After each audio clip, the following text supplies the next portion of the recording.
Hello, this is Mr. Chabry, and here we have the rematch with Mr. Blackboy 51. He wanted to bring a different team. He actually wanted to bring what he said was his first team that he planned out. So here we see his team. He's got some pretty big threats. I'm kind of nervous about Snorlax. I know Curselax is a pretty big Pokemon VGC. I'm not sure like how good it is in singles. But anyway, I'm going to just lead my Gengar because I think Gengar is the safest thing to lead with against his team. He has two fairy types, and I was actually thinking he might lead with one of those, but he actually leads with his Landorus, and I think this is like the worst thing that Gengar could have to face as a lead. So I'm going to save my Gengar, keep it alive, bring out my physical wall, Slowbro. Slowbro can take any hit that Landorus wants to dish out, and Landorus actually goes for the Earthquake, wanting to get rid of that Gengar, and Slowbro takes that very well.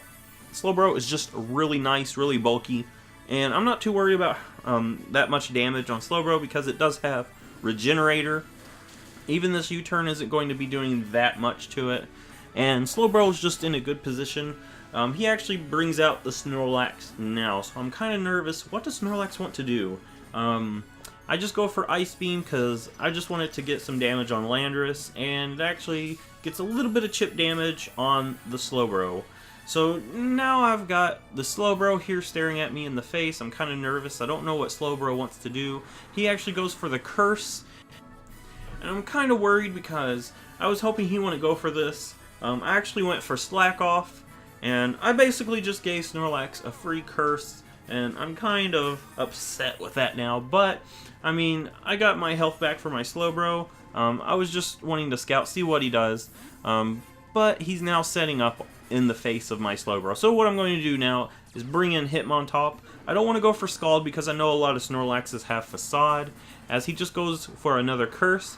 Luckily, with the Intimidate, it's going to lower his attack back down, so now he's just at +1 attack instead of +2, but unfortunately for me, he's at +2 defense. So now I'm just going to get a Mach Punch, get a little bit of chip damage, see how much that does, and with that Curse, it does barely anything. I don't want to go for the Close Combat first turn because that will lower Hitmontop's defense, and Hitmontop will be taking more damage. So now with the Intimidate and a little bit of chip damage, I'm actually going to bring in Slowbro now. He's going to go for the Body Slam. I know that I need to keep my Hitmontop alive so I can get at least another Intimidate on this thing. I go for Slowbro, get a little bit of leftover health, and I'm just going to go for Scald. I'm still nervous about the Facade, but I think there might be a good chance that he might not have it. I go for Scald, I get the burn, that's very lucky. I also get the critical hit, and that's pretty good on my side. He's going to go for Earthquake. It's not going to do that much because now this Snorlax is burnt. And I'm just going to get a little bit more health back and let the little Snorlax take a little bit more damage.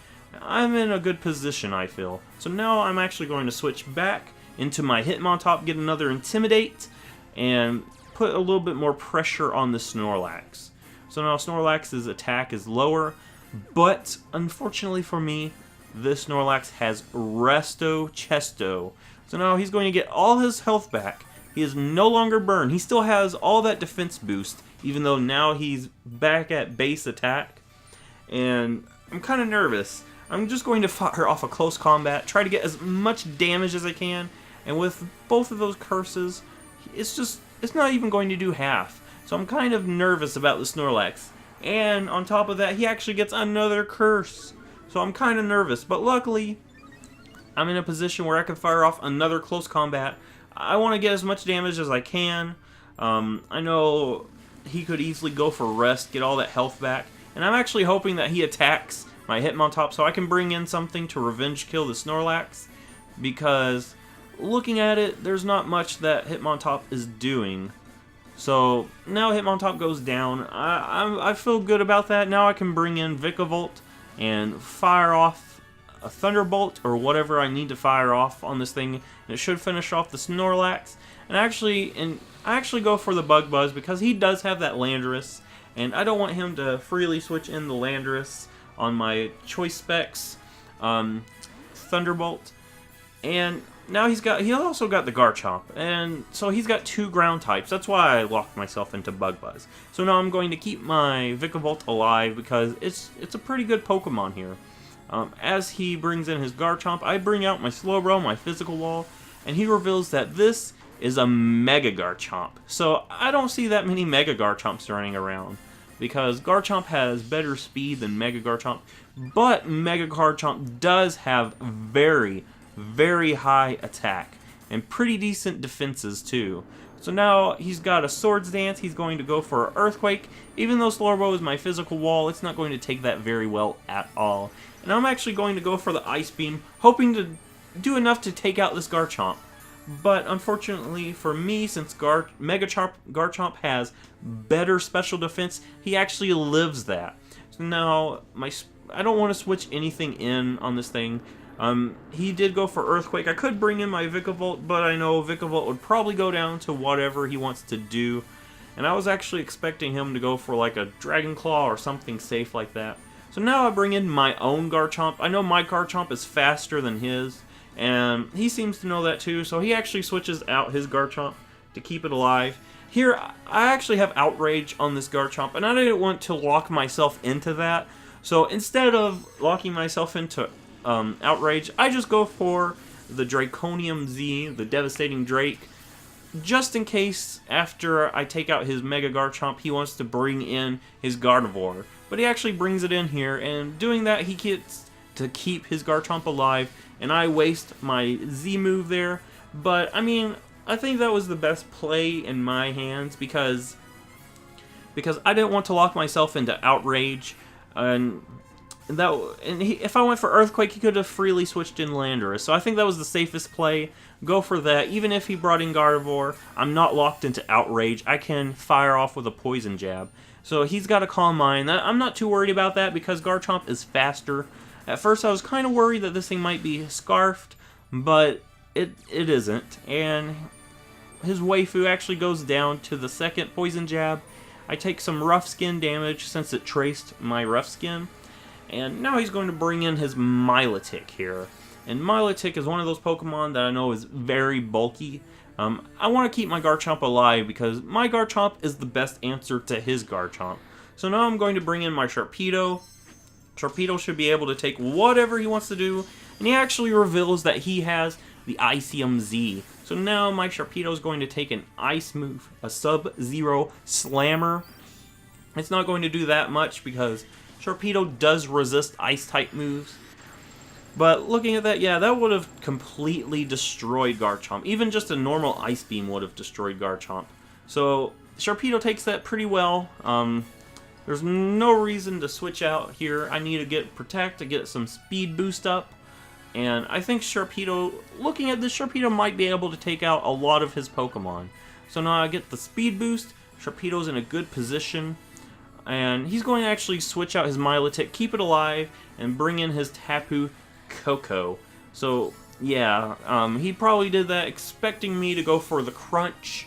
And this is the one thing that could stop my Sharpedo. I'm going to go ahead and Mega Evolve, get my Mega Sharpedo with my Tough Jaw ability. And I'm just going to fire off the Crunch. It's not going to do that much, but it does a pretty decent chunk out of that Tapu Koko. So now, I just go for the Ice Fang, and my Sharpedo actually outspeeds his Tapu Koko now. And it ends up not being enough. Right there, I think that Ice Fang was the safest thing to go for because, like I said, I don't have Waterfall anymore. His Tapu Koko ends up having the Life Orb. So after the recoil from that, I lose my Sharpedo and he loses his Tapu Koko. So now he brings out his Landorus, and I bring out my Gengar. And his Landorus is actually the biggest threat to my team right now, because I don't know what it wants to do. So what I'm going to do is sack off my Gengar, let Gengar go down, go for the Destiny Bond, and take out this Landorus with the Destiny Bond. And that's the main reason I've got Destiny Bond on my Choice Scarfed Gengar. Just in case there's like a really big threat that I'm pretty sure Gengar won't be able to take out with one hit, I can just go for a Destiny Bond and let my opponent take out his own Pokemon. Unfortunately, Gengar is such a really good threat to have. It's not, but I think it did its job. That Landorus could have completely stopped my team in its tracks. So now he brings out his Garchomp, his Mega Garchomp, as I have my Vikavolt, and I'm just going to switch it out because his last Pokemon is Milotic, and I think my Vikavolt is the best thing to use against that Milotic. He actually goes for Fire Fang here, and takes some Rough Skin damage, and the Rough Skin ends up being enough to take him out. So it doesn't matter there if he went for like an Outrage or something and took out my Garchomp. That Rough Skin damage would have been enough to take out that Mega Garchomp right there. So now, luckily my Garchomp is still alive. It fires off an Outrage, and it is enough to bring Milotic down to where Thunderbolt can safely take it out. So now, my Garchomp did its job. It brought the Milotic down.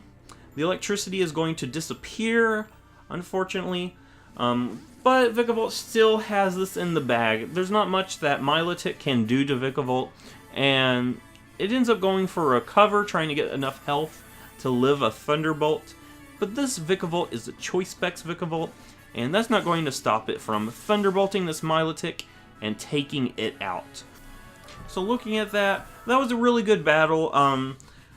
Luckily for me, my Garchomp was able to finish off the Mega Garchomp, and Mega Garchomp was a really big threat, but Garchomp was able to finish it off, and Gengar came in, finished off the Landorus by letting it take it down. I just like a lot of these Pokemon. I might end up switching some of them out. Like I said, the Hitmontop, even though I brought it on board as like a special wall, it's not really that great as a special wall, even with the Assault Vest. So what I'm going to do is probably the next time I go on Twitch to battle, I'll switch out the Hitmontop for something that's even better at taking special hits. And if you like this, give it a thumbs up, subscribe, and I will see you in the next battle video.